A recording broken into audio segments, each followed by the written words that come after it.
A few people have been quite intrigued by my stories, well, my microwave related stories, and especially cooking a joint of roast pork or beef.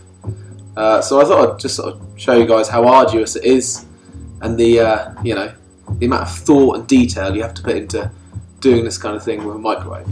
So what we have here is a joint of beef, courtesy of the Aussie Nelson meat raffle. It's vacuum packed, so I'll take it out of that.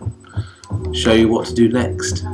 Okay, so what I've done is I've taken the meat out of the packet and I've put it in a Pyrex dish, like so. I hope you're keeping up so far. Now, because we're using the microwave in convection oven mode, you'll need to use this thing, which if you've got a convection oven microwave you've probably got and never used.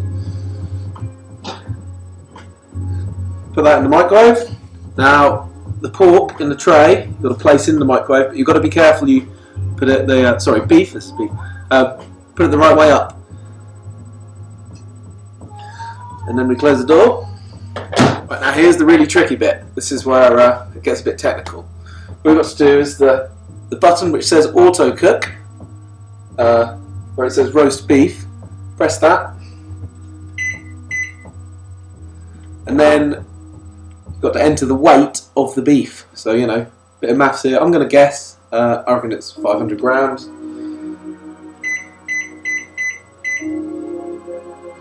going to go 600, a little bit dangerously. And then the really hard bit, press start. There we are, 19 minutes. Right, I'll leave it to it. Exciting news.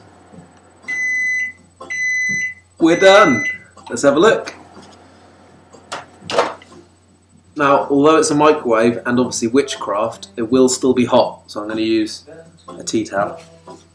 Okay, so I took that netting stuff off and it all kind of came apart, so now it looks like a long steak rather than a joint of beef. But yeah, the bits that look brown and crispy, they're brown and crispy.